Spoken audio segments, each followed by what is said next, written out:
Olá, amigos de casa, estamos começando mais um programa Paralaço, sem crueldade animal, toda semana aqui trazendo alguém, graças a Vans e a Darkside, nossos patrocinadores. Eu sempre trago alguém legal, interessante, geralmente amigo meu, para rolar um bom papo, falou, gente que eu sou fã, e resolvi trazer dessa vez agora o meu amigo Carlito Neto, do site Historiador. Tudo bem, Carlito? Tudo bom, João? Bater esse papo aqui, um prazer estar aqui conversando com você e vamos trocar ideia aí. Vamos ter de falar de coisa que a gente não queria falar, mas não tem jeito para evitar o que está acontecendo. Vamos ver como é que a gente desenrola esse papo aqui hoje. Cara, eu estava falando com você agora há pouco, né, cara? Que eu tô de saco cheio, faz 5 anos, 6 anos que eu só escuto falar desse cara todo dia. Eu escuto esse nome Bolsonaro na minha cabeça, buzinando, cara. Até quando eu vou ter que aguentar ficar escutando o nome desse cara, meu? Muito foda, cara. Cara, segundo as últimas pesquisas aí, né, talvez não demore muito tempo para esse cara sair do poder, não. O que tá faltando, na verdade, é que os órgãos realmente tomem atitude. Agora eu tava vendo uma notícia aqui, antes de entrar no nosso bate-papo aqui, que o ministro da Justiça, que deve ter muitas coisas importantes para fazer, eu acredito, deve estar com a vida, tá tranquila no Ministério da Justiça, não tem nenhum processo envolvendo a família Bolsonaro, que a gente poderia até substituir o nome família por outras siglas, né? Eu costumo chamar eles de ORCRIM, porque é tanta gente envolvida em ato criminoso que ali não parece nenhuma família, parece uma quadrilha. E ele agora decidiu processar um sociólogo que diz que Bolsonaro não vale nem um pequi mordido e que tem de tirar ele. Quer dizer, isso agora é crime contra a Lei de Segurança Nacional. Eu até marquei agora o Augusto Aras nas redes sociais e eu perguntei, eu falei, oxi, vai virar bagunça mesmo agora? É Augusto Aras. Tá pior que um cabaré, porque no cabaré, João, tem regras para entrar, para sair. Tá pior que um cabaré. Tá pior. Tá foda. Eu sigo você, né, que me informa politicamente as paradas, você, todo dia eu assisto, o Henry Bugalho e os nossos amigos lá, os galãs feios. Os dois já estão sendo processados, já, cara. Esses tentáculos não chegou aí em cima de você, não, né, Carlito? Então, na verdade, chega. Hoje teve um deputado, né, que o pessoal chama ele de Pintinho de Niterói, que é o Carlos Jordi, porque ele é pequenininho e é todo raivoso. E ele já tentou me processar, ele me mandou uma notificação extrajudicial, basicamente porque eu fiz um vídeo. Olha o nível desse tipo de gente, João. Eu fiz um nível mostrando que ele tinha apoiado um deputado estadual chamado Dr. Serginho, e que o Dr. Serginho tinha apoiado ele como deputado federal. Resultado, o Dr. Serginho foi eleito deputado estadual, o Carlos Jordi deputado federal, e por coincidência, porque a política é cheia de coincidências, o pai do Carlos Jordi trabalha como assessor do Dr. Serginho.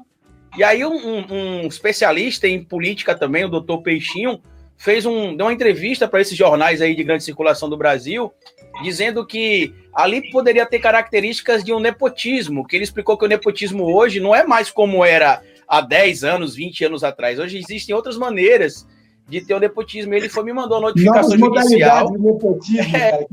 Me mandou a notificação extrajudicial e ainda me cobrou R$ 1.800 para fazer a transcrição do meu vídeo, sendo que a gente já paga para ele advogado, né? Porque ele tem direito à assessoria jurídica, mas não deu em nada. A gente tem um advogado que eu queria até agradecer ele aqui publicamente, que é o doutor Bruno Silvestre, já ganhou alguns processos pro Henry. Aí essa semana agora extinguiu um processo, inclusive, contra mim aí, contra o Henry, contra o Clayson.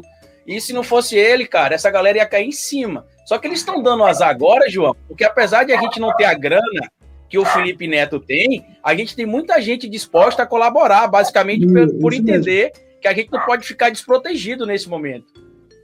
Eu acho que até agora, por exemplo, assim, eu e você temos mais ou menos a mesma quantidade de seguidores no YouTube, quase 300 mil, né? Isso no Instagram também. É que a gente, para a visão desse pessoal, a gente é peixe pequeno ainda, cara, também. O Felipe Neto era pior.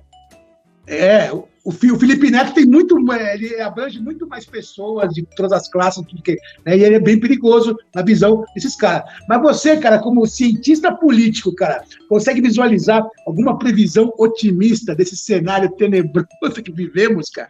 Cara, hoje, João, a minha maior preocupação realmente é que o Bolsonaro, golpe militar, eu descartaria, até porque aquele livro que está ali atrás, ó, que é praticamente um mantra meu, que é o Como as Democracias Morrem, ele deixa claro ali que ditaduras militares ou os golpes militares, eles não acontecem mais nos moldes que aconteceu na década de 60, 70.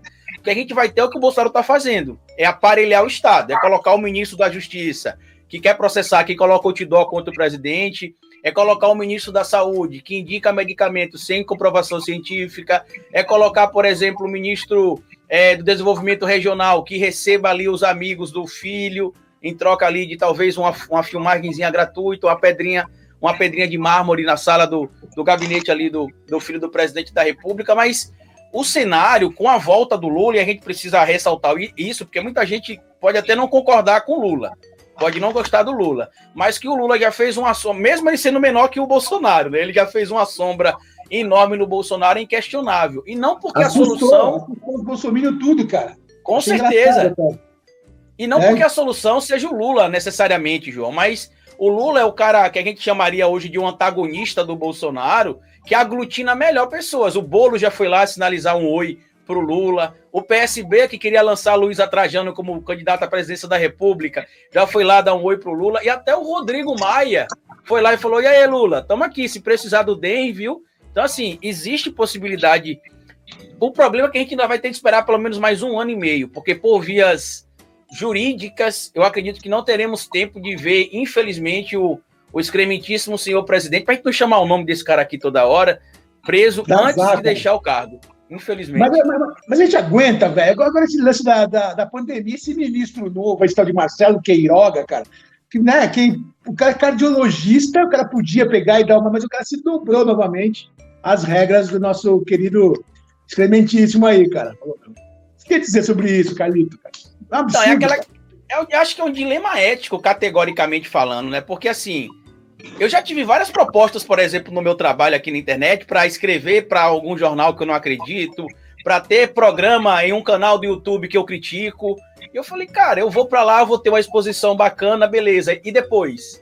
O que é que eu vou falar pro povo? Que eu fui lá só para poder tentar ajudar o povo, ampliar o meu discurso? Não é falta de maturidade, eu tenho só 34 anos, João. O doutor Marcelo Queiroga é muito mais velho que eu, e ele sabe que se a doutora Ludmila Rajá foi dispensada só porque defendeu a possibilidade de vacinação em massa, testagem em massa, isolamento social com lockdown em algumas regiões específicas, eu acho que ele está jogando o título dele de médico, o diploma de médico dele, na lata do lixo, cara. Porque, apesar de a gente saber que ele vai depois... que eu tô dando um prazo para ele de 3 meses no máximo. Porque a primeira vez que ele falar que tem de fazer assim, que tem de fazer assado, que não é para tomar cloroquina, o Bolsonaro vai substituir ele. Mas a fala dele em já via público dizer que a política de saúde não é do Ministério da Saúde, é do governo Bolsonaro, é do presidente Bolsonaro. Então, peraí, o Bolsonaro, além de ser especialista em matar, de ter sido um péssimo militar, um terrorista, para a gente deixar bem claro aqui para ele, um genocida, ele também é especialista na área da saúde. Será que então esse que é o problema da saúde brasileira? É vergonhoso, ele vai pagar com o passar do tempo, né? As páginas dos livros de história vão colocar lá todos os 4 ministros da saúde que participaram do chamado genocídio brasileiro. Que foda, cara. Agora, assim, a quem interessa esse genocídio, Carlito? Quem lucra com isso, cara? Quem idealizou esse plano diabólico de genocida? Ele saca, meu? Quem, cara? Então, para os bolsonaristas, o grande vilão é a China, né? A China desenvolveu aí esse vírus. Eu tô rindo porque é tão escabrosa a história que realmente parece história de filme de ficção científica ali. Os caras, cara. Né, os roteirizaram ali o Guerra Mundial Z e colocaram em prática aqui no Brasil. Mas, na verdade, isso atende aos interesses do mercado. Porque se você levar em consideração, João, que hoje o Brasil ele é mantido basicamente por um grupo de empresários que vive da especulação. O grande investidor brasileiro, o cara que é muito rico, ele não investe todo o seu capital no Brasil, porque ele sabe das instabilidades políticas que a gente vem passando.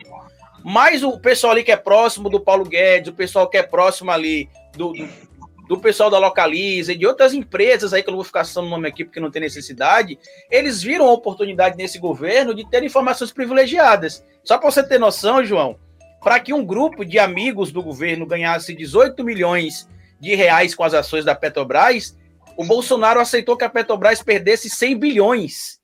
Que com aquelas falas que ele trouxe, por exemplo, da interferência lá na Petrobras, A Petrobras, na sexta-feira, quando ele abriu a boca e colocou aquele monte de merda para fora da boca, a Petrobras perdeu valorização de 75 bilhões de reais, aí ele achou pouco e falou, vamos bater o recorde, vamos botar para perder 100 bilhões. Aí na segunda-feira foi lá e falou mais bobagem, interferiu de verdade, né, a chamada ingerência, apesar de ele poder indicar, mas não nas circunstâncias que ele indicou, por isso que pegou mal para o mercado. E aí a Petrobras perdeu 100 bilhões de reais em valor de mercado para que os amigos do Guedes, os amigos do Bolsonaro, ganhasse ali 18 milhões de reais. A quem interessa isso são os grandes empresários, porque a Petrobras é desvalorizada, então começa aquela ideia forte que tem de privatizar porque está dando prejuízo, é melhor privatizar. A mesma coisa acontece, por exemplo, com a produção de outros produtos aqui no Brasil, porque nesse momento a esquerda falha também, João, em não vir explicar por que a gasolina está tão alta.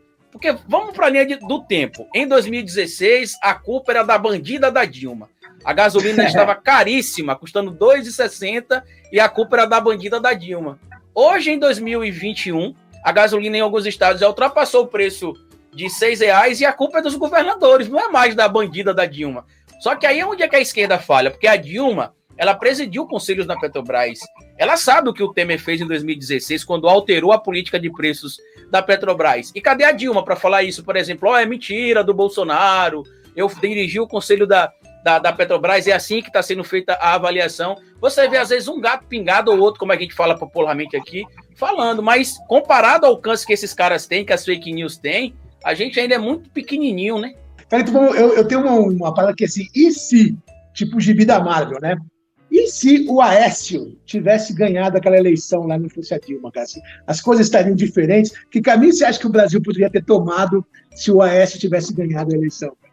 Cara, eu acho que se o Aécio tivesse ganhado, a gente teria pegado o caminho ali do segundo mandato do Fernando Henrique Cardoso, que o Brasil quase quebra ali na virada do ano. Muita gente esquece disso, né, João? Que muita gente fala do governo da Dilma, que foi uma tragédia, e quando você vai lá, por exemplo, no PIB, por mais críticas que a gente tem a fazer, sim, ao governo do PT, por diversos outros fatores, mas a questão de quebrar o Brasil, como eles costumam dizer, não é um fator verdadeiro. É só você pegar o preço...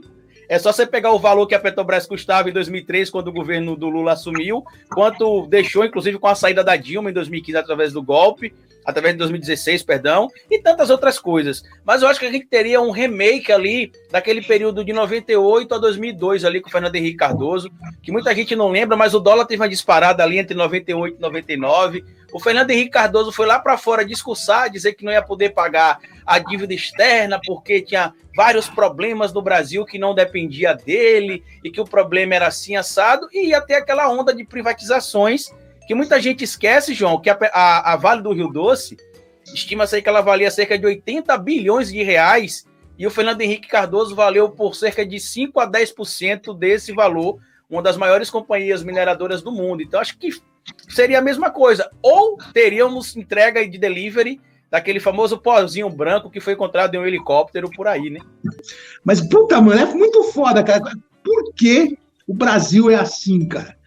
Por que o brasileiro age desse jeito, cara? Né? Porque esse lance do levar vantagem em tudo, né? De ter jeitinho em tudo, cara. Tudo tem corrupção, Carlito.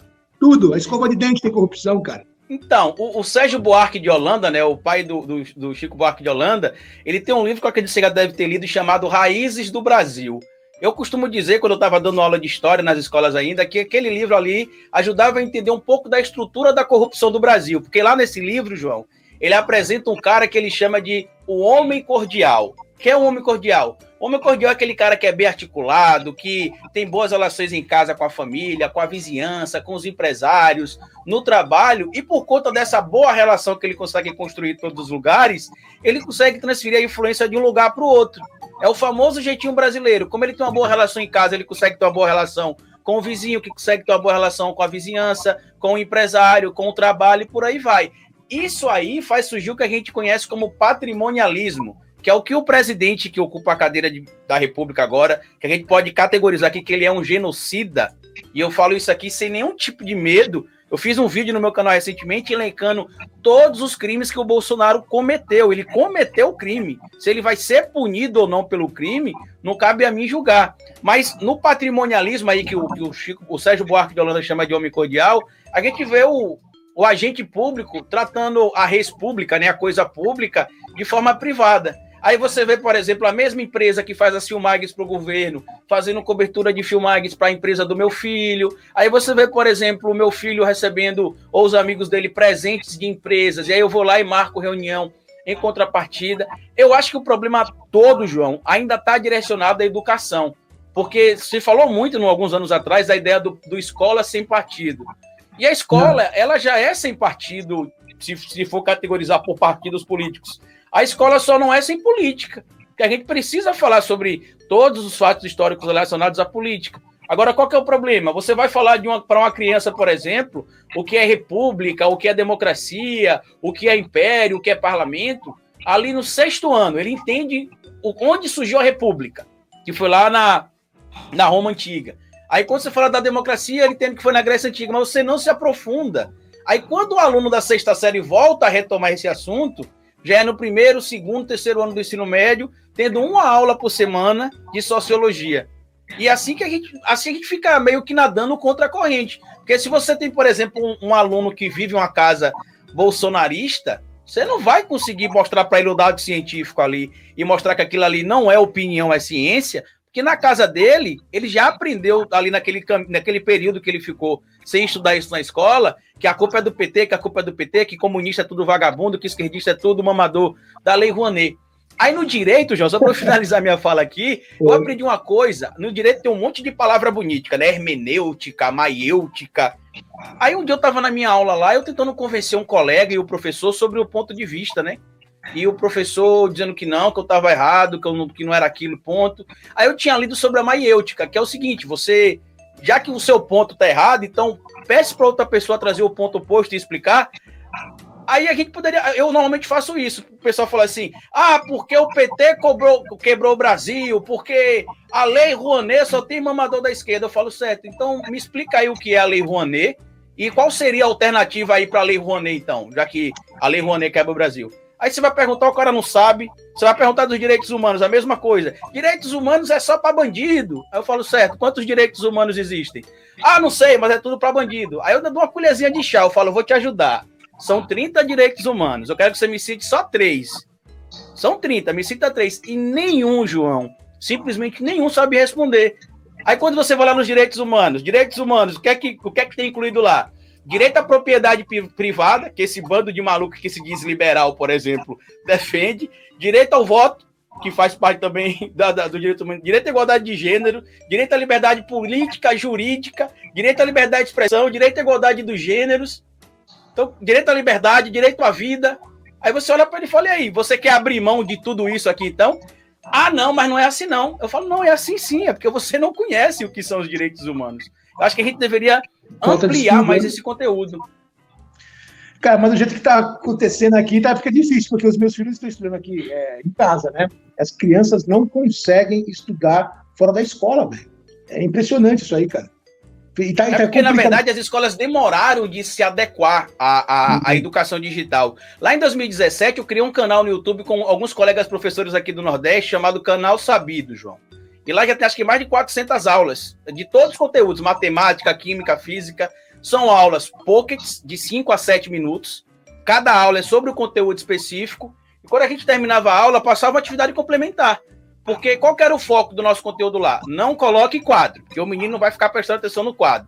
O moleque já está de saco cheio de ficar lá na escola o tempo todo, vendo o professor aprender, escrevendo no quadro. Aí o que eu fiz? Eu fiz uma pesquisa, coisa que muita gente deveria fazer e acabar descobrindo também, e eu descobri que 74% dos seres humanos, João, isso inclui eu e você, não é 74% dos alunos são nessas, 74% dos seres humanos aprendem melhor associando imagem ao conteúdo, ou seja, áudio e vídeo.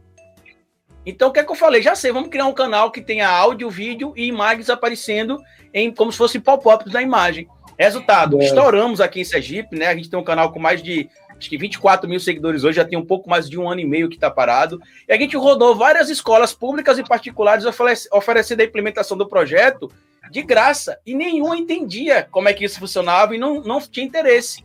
Só para você ter noção, começou a pandemia ano passado, todos os professores que trabalhavam nesse canal comigo, hoje são referência para ensinar os outros como é que grava vídeo, como é que interage com a câmera, qual o programa utiliza. Então, assim, é algo que a gente deveria ter acelerado, evidentemente, mas até pela própria condição financeira da maior parte da população, a gente sabe que realmente fica mais difícil de implementar. Ô, Carlito, você lê bastante, né, cara? Leio.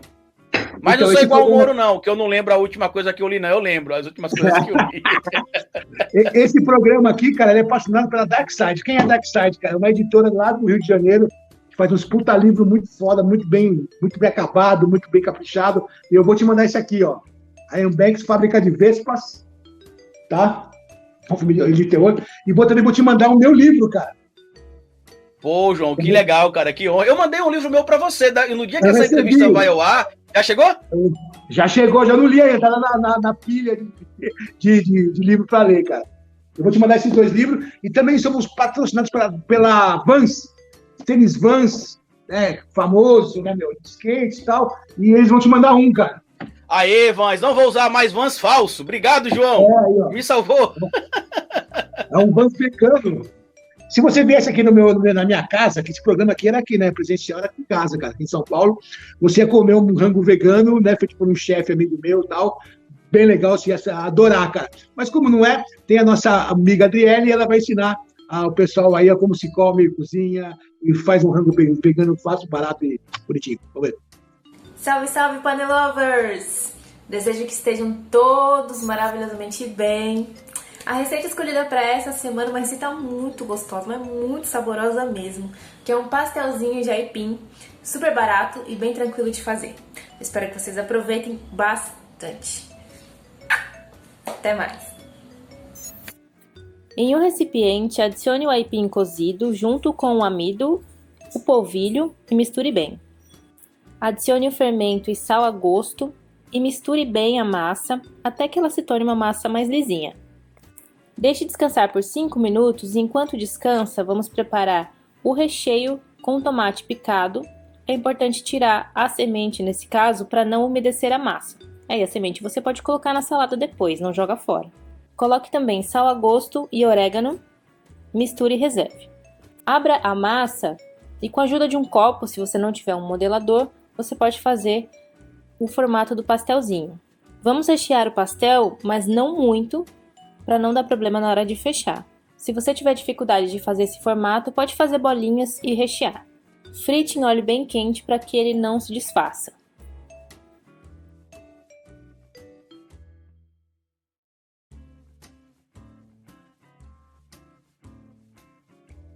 Por que a esquerda fracassou, cara?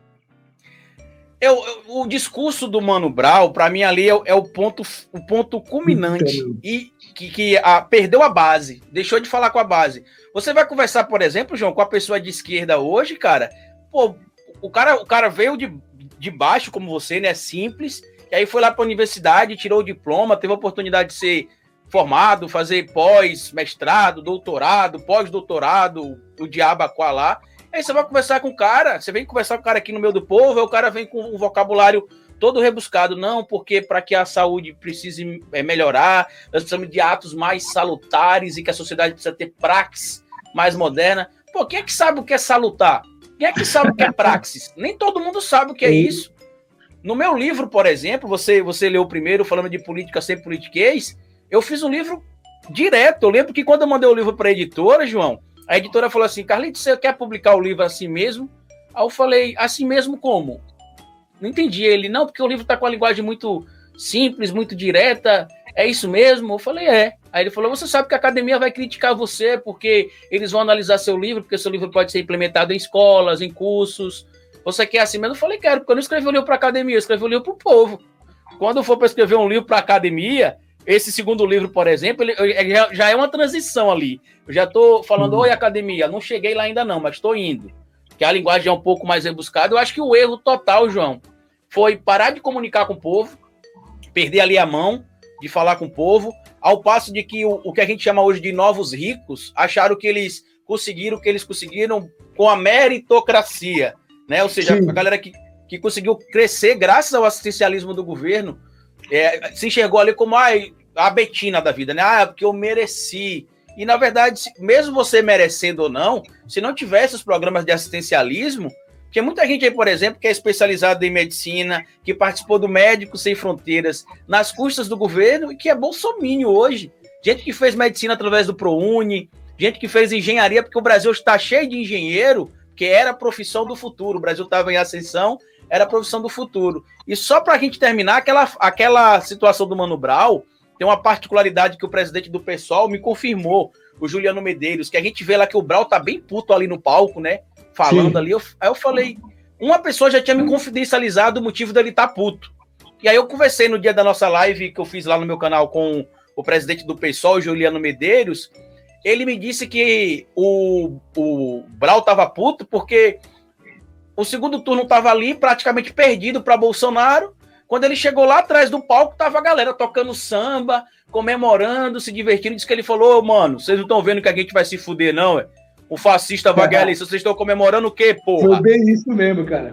E aí disse que subiu no palco puto. Ele disse que tanto que quando ele entrega o microfone, você vê que ele tá puto, que se eu acho que a vontade dela era falar, vão tudo pra casa do caralho, seu bando de...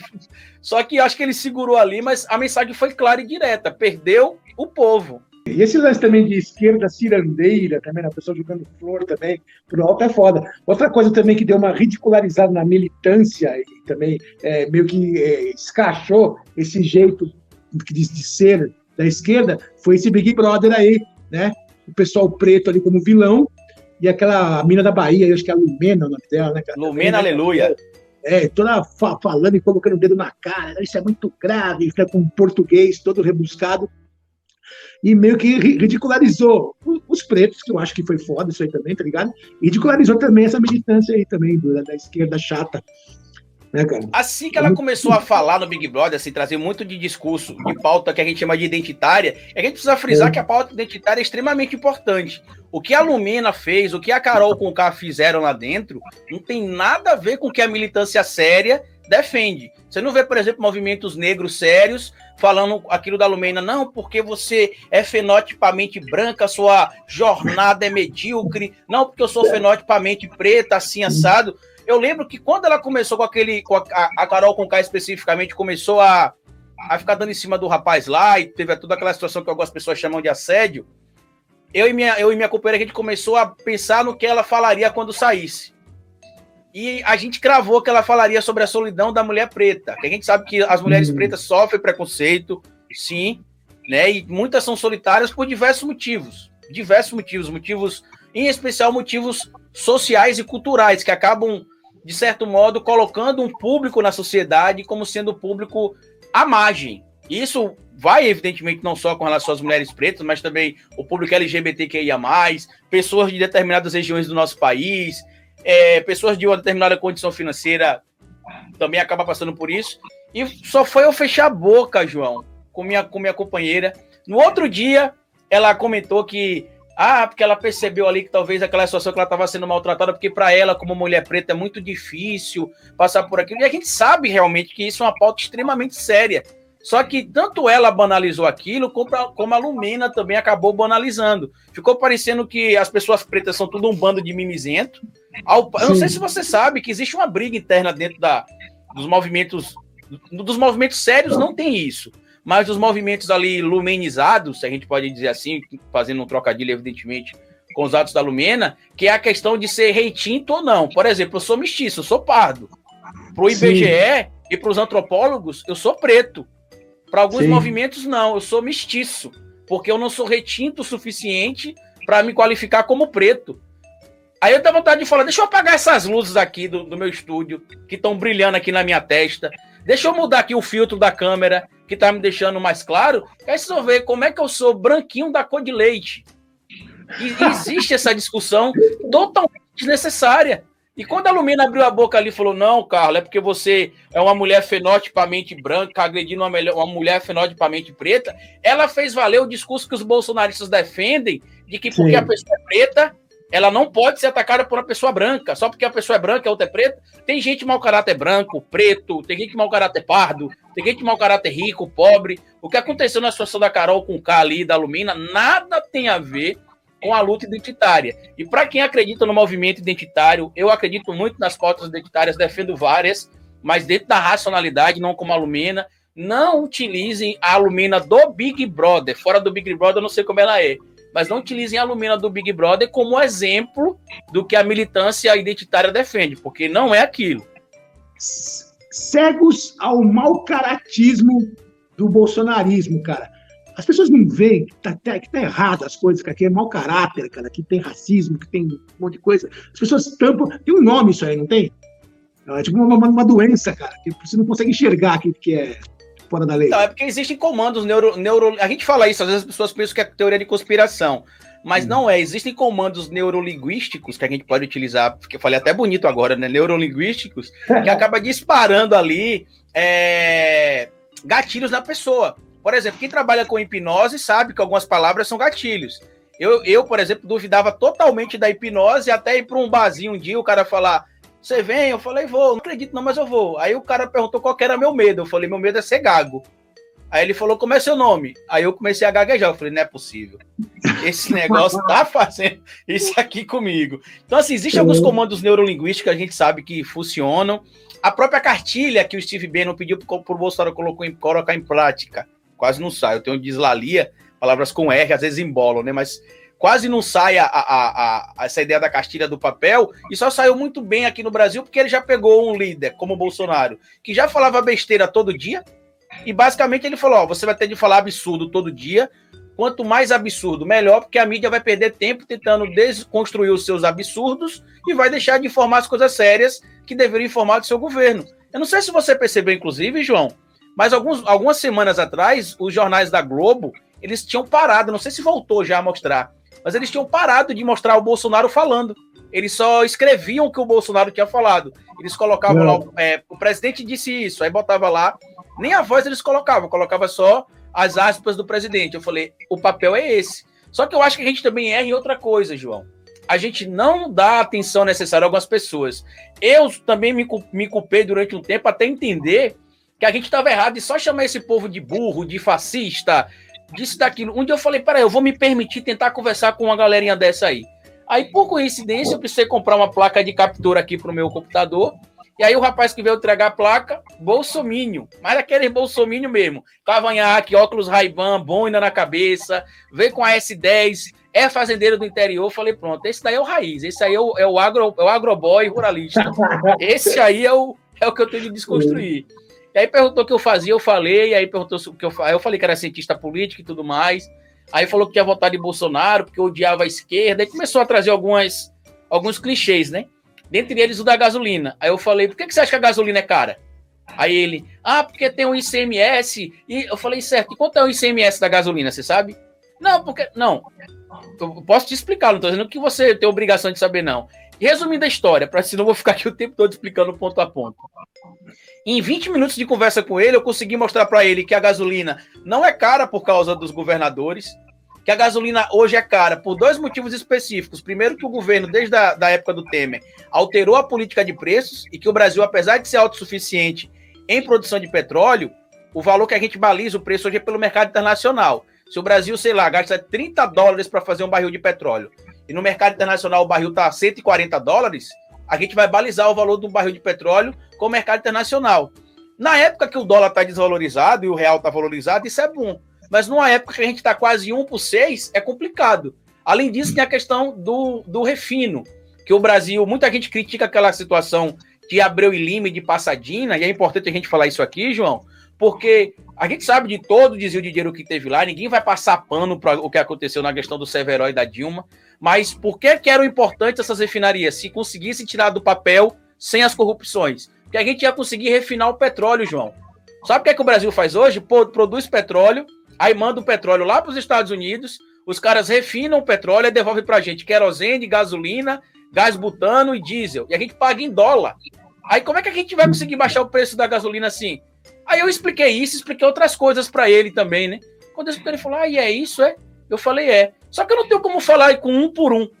Então o que a gente tem de fazer? Tentar furar a bolha. A ideia dos podcasts que a gente está querendo criar nas redes agora é essa. Só para você ter noção, João, eu conversei com o Luiz Henrique Mandetta, um dos caras que eu mais critiquei durante essa pandemia, porque, na minha opinião, ele foi covarde. Em vários momentos que, vamos colocar as medidas sanitárias em práticas. Não vamos colocar não, porque o presidente não quer. Já que ele está me humilhando muito, vamos colocar. E eu entendi que a gente precisa atravessar a cerca e falar, vem cá, a gente sabe que você é teimoso. Parece aquele pai conversando com o filho teimoso, né? Você é teimoso, mas senta aqui, você tá perdoado, mas você tem que aprender a ouvir. E aí a gente vai explicar, é o jeito.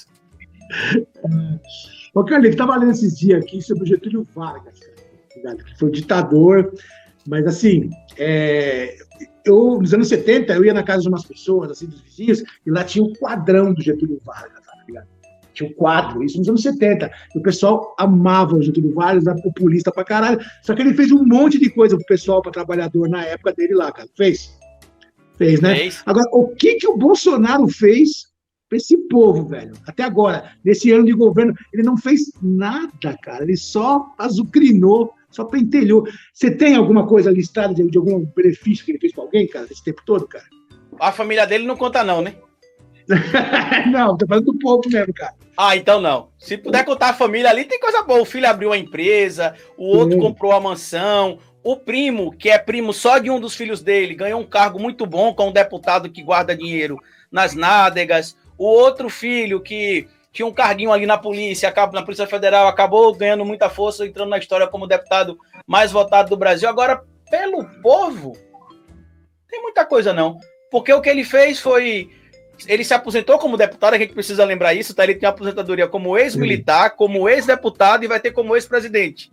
Ou seja, a gente vai pagar para esse escroto ainda quando ele sair do cargo quase que 100 mil, quase que 70 mil reais, se não aumentar mais daqui para lá, de pensão, para ele ficar lá de barriga para cima, zombando da gente, João.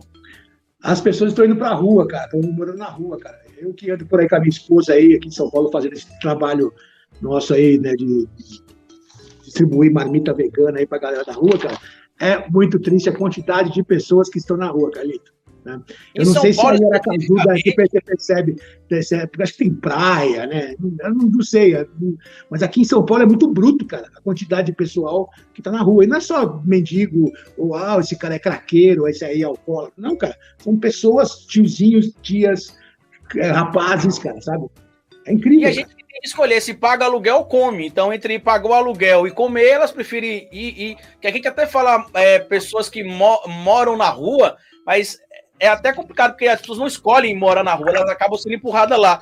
Tanto que tem até um grupo de sociólogos querendo que a gente lembre que as pessoas são pessoas em situação de rua, porque muitas têm emprego, como você bem citou, muitos têm trabalho, cumprem rotina, mas só não tem aonde morar. Aqui em Aracaju, por exemplo, a gente tem visto muito isso, as pessoas com placa no sinal. E em São Paulo tem uma coisa muito preocupante, João, que de 2015 a 2019, a população em situação de rua em São Paulo aumentou 60%. Será que a culpa é dos governos de esquerda também? Será que o povo não está entendendo que só foi colocar a porcaria da elite no poder, que eles empurraram o pobre de novo para o lugar que eles acham que o pobre tem de estar a vida toda? Cara, parece negócio de casta, né, cara? Que o pessoal aqui, a classe média aqui, né? Trata o pessoal mais pobre, não tem direito de subir, cara. Não tem direito mesmo, cara. E esse foi um dos grandes motivos, né, cara, que levou a toda essa palhaçada que estamos hoje aqui, né, cara? O pessoal reclamando de gente pegando avião, mais simples, gente mais simples pegando avião, né, e indo viajar, e filho na faculdade. E virou isso, cara. Tem um filme lá da Regina Casé, que eu não me lembro o nome agora, eu esqueci o filme, que a filha dela lá, né, ia trabalhar, tinha vergonha dela, porque ela era empregada doméstica, mas estudava no mesmo lugar lá, que é a patroa dela e tudo mais, e essa cena aconteceu muito. E sabe o que é interessante hoje, João? Essa galerinha aí que botava o filho, meu filho faz medicina, e pagava com ProUni, tomou logo um baque quando o Temer assumiu, porque o Temer botou um teto máximo da parcela ali, do custo de quanto é que o governo poderia pagar. Praticamente eliminou esse negócio de cobrir 100% das coisas. E agora essa galera tá tendo de vender apartamento, vender casa. Aqui em Aracaju tem um bairro que é o bairro da população rica aqui de Aracaju, que chama de 13 de Julho. E você passa lá, João, só tem placa de aluga-se, aluga-se, aluga-se, aluga-se. Por quê? Muitos indivíduos que moram lá são servidores públicos aposentados ou milionários, foram embora do Brasil, correram para Portugal, porque o socialismo só é ruim no Brasil.